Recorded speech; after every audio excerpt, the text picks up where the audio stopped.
بسم اللہ الرحمن الرحیم۔ اللہ کے نام سے شروع جو بہت ہی مہربان اور رحمان ہے۔ ابو ہریرہ رضی اللہ تعالیٰ عنہ کہتے ہیں کہ رسول اللہ صلی اللہ علیہ وسلم نے فرمایا،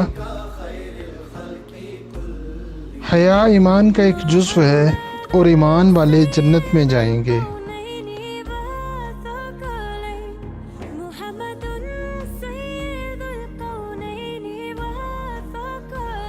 اور بے حیائی کا تعلق ظلم سے ہے اور ظالم جہنم میں جائیں گے۔